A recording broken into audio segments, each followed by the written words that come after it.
There is a vivid memory I have from when I was 9 years old. I grew up in the Caribbean, and on this one sunny day, my parents and I were going somewhere in the afternoon. I don't remember where, but I remember it being far from the house because we were driving there instead of walking, and we only drove to faraway places. I was sitting there in the back of the car looking outside through the window. We passed by rows of houses, and then we came to a light. And in front of us, waiting for the light to change to cross the street, there was this woman. I took a second, detailed look because she was not like any woman I had seen before. There was something about her. She was talking on the phone in one hand and holding a computer bag in the other hand and wearing a business suit. And when I saw her, I just sat there, perplexed.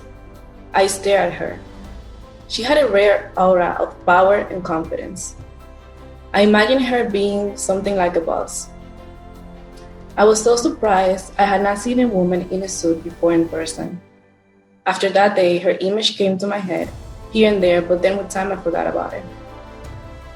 Eventually, my family and I moved to New York City. I was a teenager going to high school. And just like it happens in life, it wasn't always easy. In this time of life, what it felt like a time of strain, it translated into my education. During my junior year in high school, I started thinking that there wasn't really a point to an education. Why was I spending all this time studying? I thought for weeks about this, and then thought maybe that I could drop out of high school and start working somewhere. I was certain about it.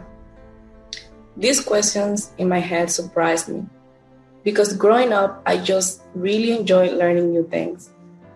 I thought new things were interesting. It fueled my curiosity, but I just didn't feel those feelings anymore. And so as I went delving in these thoughts, day in and day out, one day, it must have been summer because it was so sunny outside and beautiful. In the bedroom, my mother is packing dirty clothes into a black laundry bag so she and I could go to the laundromat. We did just that, then left the apartment. We walked down maybe 4 blocks to the laundromat. It was huge. There were probably 40 industrial-sized washer and dryers.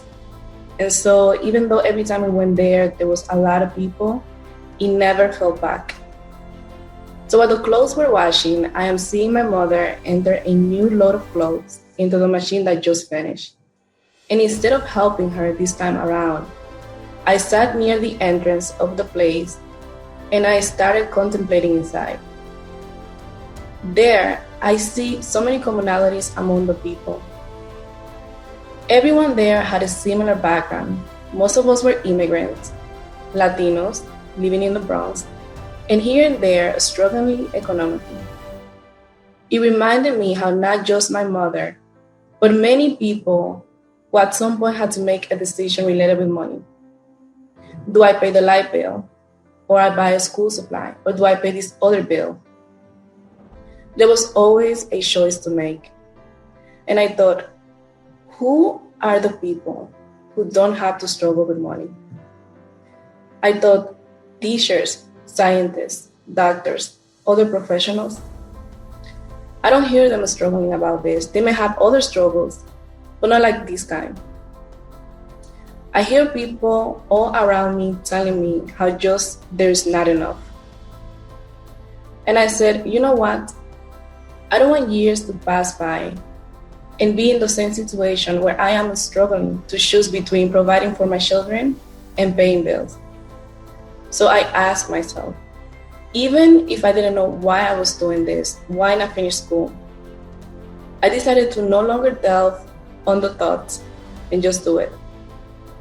I had more to lose not going to school than finishing it anyways. So I was going to go to high school, then I was going to go to college. After college, I received an offer letter from a company. Maybe within 6 months into this job, I was walking out of the office one day. It must have been a Monday or a Friday because people only leave early on those days and everyone had already left.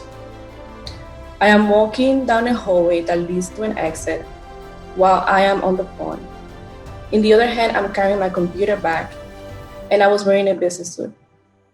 And I had this feeling that moment felt familiar and ironic. And then I remember that woman that I saw when I was little.